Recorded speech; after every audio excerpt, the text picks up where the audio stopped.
तो प्रतिदिन 10,000 हिंदुओं का धर्मांतरण होता है। दुनिया में इतना कहीं नहीं होता। पूरी दुनिया में सब ज्यादा घुसपैठिए भारत में रहते हैं, सब ज्यादा घूसखोरी भारत में, सब ज्यादा कमीशनखोरी भारत में, सब ज्यादा जमाखोरी भारत में, सब ज्यादा मिलावटखोरी भारत में, कालाबाजारी भारत में, मुनाफाखोरी भारत में, नशा तस्करी भारत में, मानव तस्करी भारत में, सोना तस्करी भारत में, चंदन तस्करी भारत में, अलगाववाद भारत में, आतंकवाद भारत में। मिले सुर मेरा तुम्हारा तो सुर बने हमारा। साथियों, सलाम, नमस्ते, सत श्री अकाल और जय भीम जोहार।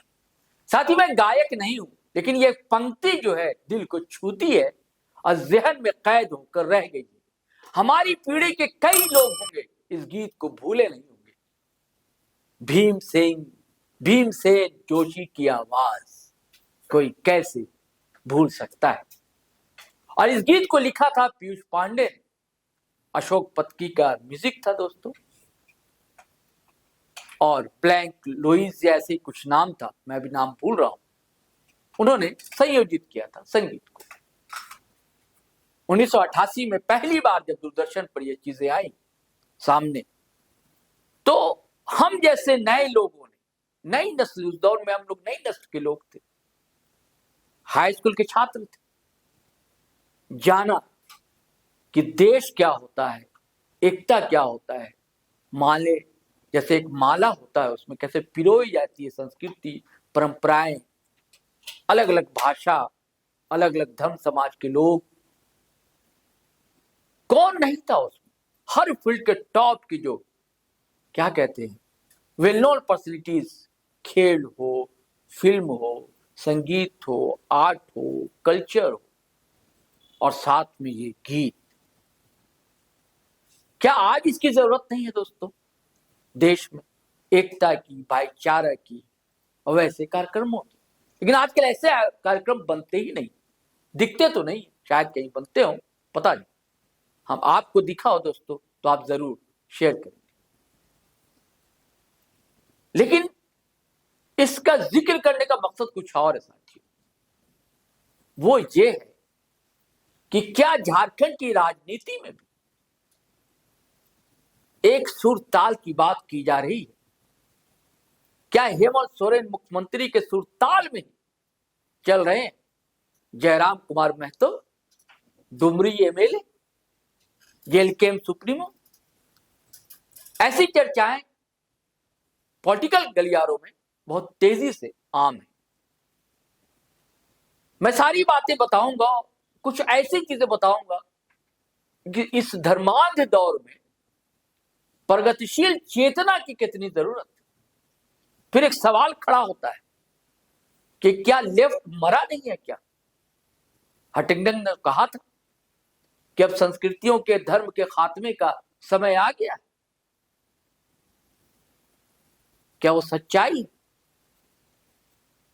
क्या अब धार्मिक अंधविश्वास पर सीधे सीधे वार करने का समय है, कर्मकांडों पर?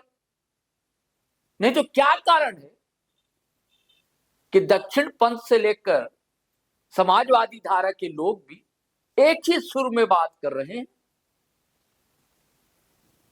तो क्या वाम पंथ लौट रहा है?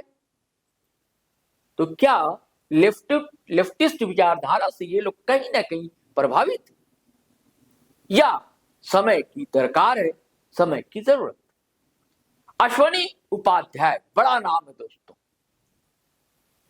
इस नए दौर में शायद ही कोई होगा जो परिचित ना हो, जो थोड़ा पढ़ता है, लिखता है, अखबारों में रहता है, मीडिया में रहता है, वीडियो देखता है। अश्वनी उपाध्याय सुप्रीम कोर्ट के बड़े वकील हैं, घोषित तौर से दक्षिणपंथी विचारों को मानने वाले हैं, उसके पैरोकार। और आपको वो भी याद होगा कि हमारे मुख्यमंत्री झारखंड के हेमंत सोरेन, उनका एक वीडियो बड़ा चर्चित हुआ था सदन में, जो बयान दिया था और उन पर आरोप लगे थे कि आप हिंदुत्ववादी, यानी कि हिंदू सनातनी धार्मिक आस्था के साथ मजाक उड़ा रहे हैं, खिलवाड़ कर रहे हैं आप। हालांकि बाद में बात यह आई कि कुछ और उनका मकसद था कहने का, लेकिन वो तो भारतीय जनता पार्टी पीछे पड़ गई थी लट्ठे लेकर। हेमंत सोरेन ये क्या कह रहे हैं, और जगह जगह पुतला दान तक हुआ था। लेकिन मैं उन लोगों से कहना चाहता हूं कि भाई आप ही के भारतीय जनता पार्टी के नेता हैं अश्वनी उपाध्याय, दिल्ली के हैं। और याद दिला दूं, अन्ना हजारे आंदोलन, उस दौर में भी सक्रिय भूमिका थी और 200 से अधिक पीआईएल ये कर चुके हैं दाखिल अदालतों में। कई लोग पीआईएल मैन के नाम से भी इन्हें जानते हैं, अश्वनी जी को। तो मैं चाहता हूं दोस्तों कि अश्वनी उपाध्याय जी का एक वीडियो बहुत वायरल हो रहा है देश में, और इसी सब्जेक्ट पर है। कैसे कटाक्ष करते हैं, क्यों करते हैं, क्यों सवाल उठाते हैं, वो आप सुनिए। अब फिर उस सुर में कैसे फिर हेमंत सोरेन है, जयराम कुमार महतो, यह वीडियो हम आपको सुनवाएंगे। पहले अश्वनी उपाध्याय को आप सुनिए। ब्रह्मा विष्णु महेश हमारे, रामकृष्ण की धरती भारत, महावीर की धरती भारत, गौतम बुद्ध की धरती भारत, हनुमान जी की धरती भारत, शंकराचार्य जी, 10 गुरु, सब कुछ तो भारत में ही है। फिर इतनी सारी समस्याएं भारत में क्यों हैं और जापान में क्यों नहीं? दुनिया में सबसे ज्यादा नेता भारत में, सबसे ज्यादा अभिनेता भारत में, सबसे ज्यादा लेखक भारत में, सबसे ज्यादा बुद्धिजीवी भारत में, सबसे ज्यादा पत्रकार भारत में, सबसे ज्यादा कलमकार भारत में, सबसे ज्यादा यूट्यूबर भारत में, सबसे ज्यादा मठ मंदिर भारत में, सबसे ज्यादा पंडा पुजारी भारत में, सबसे ज्यादा कथावाचक भारत में, सबसे ज्यादा आचार्य भारत में, सब कुछ सबसे ज्यादा। दुर्भाग्यवश सबसे ज्यादा घूसखोरी भारत में, सबसे ज्यादा कमीशनखोरी भारत में, सबसे ज्यादा जमाखोरी भारत में, सबसे ज्यादा मिलावटखोरी भारत में, कालाबाजारी भारत में, मुनाफाखोरी भारत में, नशा तस्करी भारत में, मानव तस्करी भारत में, सोना तस्करी भारत में, चंदन तस्करी भारत में, अलगाववाद भारत में, आतंकवाद भारत में, माओवाद नक्सल भारत में, जिहाद भारत में, मजहबी उन्माद भारत में, पत्थरबाजी भारत में, आगजनी भारत में, घटतौली भारत में, नक्काली भारत में, माफिया राज भारत में, गैंगस्टर भारत में, एयर पोल्यूशन भारत में, वाटर पोल्यूशन भारत में, दूध दही में मिलावट भारत में, तेल सब्जी में मिलावट भारत में, फर्जी, सबसे ज़्यादा फर्जी डॉक्यूमेंट भारत में बनते हैं, सबसे ज़्यादा फर्जी आधार, फर्जी राशन कार्ड, फर्जी ड्राइविंग लाइसेंस, फर्जी बर्थ सर्टिफिकेट, फर्जी वोटर आईडी, सब कुछ भारत में। दुनिया में सबसे ज़्यादा बहन बेटियां भारत में गायब होती हैं। साल में 5 लाख बहन बेटियां गायब होती हैं। 5 लाख में से 1.5 लाख मिल जाती हैं, 3.5 लाख मिलती नहीं है। दुनिया में सबसे ज्यादा धर्मांतरण भारत में होता है। प्रतिदिन 1500 परिवारों का धर्मांतरण होता है। एक परिवार में 7 आदमी मान के चलिए तो प्रतिदिन 10,000 हिंदुओं का धर्मांतरण होता है। दुनिया में इतना कहीं नहीं होता। पूरी दुनिया में सबसे ज्यादा घुसपैठिए भारत में रहते हैं। 5 करोड़ मेरी पीआईएल चल रही है। जो जितने आंकड़े आपको बता रहा हूं सब मैं एफिडेविट पे सुप्रीम कोर्ट को दे चुका हूं।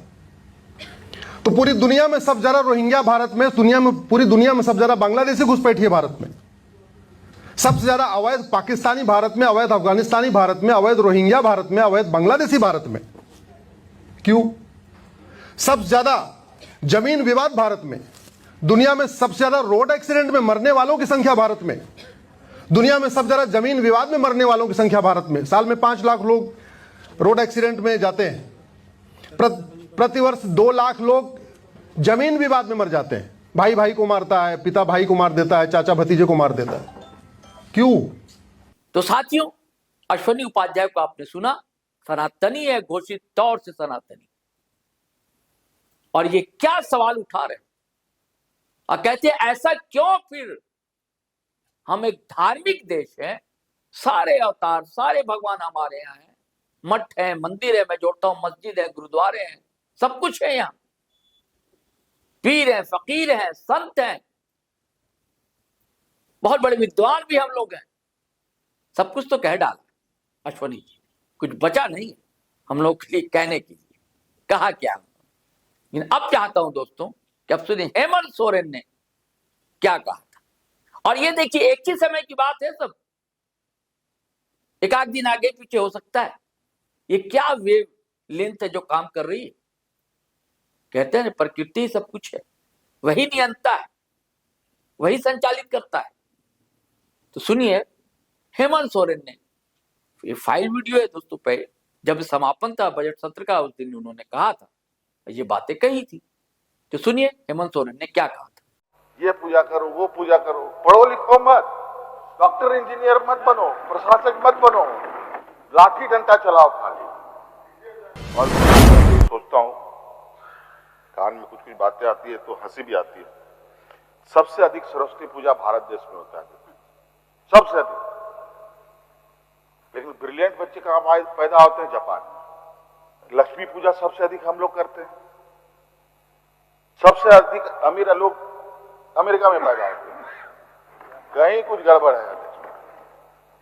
एक कदम और देखें, विश्वकर्मा पूजा भी सबसे अधिक हम लोग करते हैं देश में। बड़ा गली मोहल्ला में विश्वकर्मा पूजा। लेकिन टैलेंट चाइना में है अध्यक्ष महोदय। कहीं ना कहीं कुछ तो झोल होता है अध्यक्ष महोदय। इसलिए स्पष्ट रूप से एक काम करने की एक इच्छा शक्ति के साथ काम हो। आपने सुन लिया अश्विनी उपाध्याय को, हेमंत सोरेन को, और अब किस तरह सुर में सुर मिला रहे हैं जयराम कुमार महतो। इन्हें भी सुन लिया जाए। रघुनाथ बाबू कर जयंती है काय सरूल है। सरूल माने प्रकृति पूजक, ईद माने इस्लाम के माने वाला और रामनवमी माने सनातन के माने वाला। लेकिन सोभिन जाना है कि आज समस्या का समाधान कोनो विधाता के पास न आया हो, समस्या का समाधान विधायिका के पास रहो। आपको हमारी बातों से भले थोड़ा सा ठेस पहुंचे, लेकिन बुरा मत मानिएगा। आज समस्या का समाधान अगर विधाता के पास होता तो भारत दुनिया का सबसे अमीर देश होता। विधाता ने एक काम किया है, विधाता ने एक काम किया है, आपको इंसान का जन्म दिया है, आपको इंसान बनाया है, इस दुनिया को बनाया है। बाकी विधायिका को काम करना होगा, विधायिका यानी सरकार को काम विज्ञान को करना होगा। चमत्कार का युग नहीं है, आविष्कार का युग है। इसलिए हम मानते हैं, सभी धर्मों को मानने वाले लोग इस देश में रहते हैं। हम सभी की आस्था का, सभी के धर्मों का सम्मान करते हैं। लेकिन एक बात याद रखिएगा, चमत्कार का नहीं आविष्कार का दौर है। आविष्कार यानी विज्ञान। लेकिन आज के राजनेता क्या करते हैं? ले दे के धार्मिक विषय पर, ले दे के हिंदू मुसलमान, इंडिया पाकिस्तान, उन्हीं विषयों के सारे वोट का चुनाव लड़ने का। चलिए साथियों, आपका अपनी समझ है, अपना विचार है, आप व्यक्त जरूर करेंगे। मैं चाहता हूं स्वस्थ बहस होनी चाहिए ऐसे विषयों पर। ये थोड़ा अनूठे विषय को उठाने की हमने कोशिश की है इन 3 छोटे छोटे क्लिप्स के बहाने। मैं धर्म विरोधी नहीं हूं, मैं नास्तिक भी नहीं, लेकिन धर्म के नाम पर जो कुछ होता है उसका जरूर विरोधी हूं। धर्म जो आप धारण करें, धर्म जो मनुष्यता सिखाए, धर्म जो शोषण का प्रतिकार करे, जुल्म के खिलाफ खड़ा हो, वो व्यक्ति चोर अगर हमारा पिता है तो डंके की चोट पर कहे कि हाँ हमारा पिता चोर है, पिता है लेकिन चोर है, ये कहने का साहस होना चाहिए। और जीटी रोड लाइव जो है असहमति के साहस और विवेक की सहमति का सम्मान करता है। तो मैं चाहता हूं कि स्वस्थ बहस हो, वाद हो, विवाद हो, जब भी संवाद की राहें निकलती। तो आप भी कमेंट करें, जरूर करें, लेकिन भाषा की मर्यादा जरूर बनी रहनी चाहिए। मैं जानता हूं कि हमारे व्यूअर्स आप जो है पढ़े लिखे हैं, समझदार हैं, आप सोच समझ कर ही कमेंट करते और करेंगे। लेकिन दोस्तों, प्रगतिशील चेतना की जरूरत आज है, जन जागरूकता की जरूरत है। और आपको लगता है तो इस वीडियो को अधिक से अधिक शेयर कीजिए, ज्यादा से ज्यादा लोगों तक पहुंचाइए।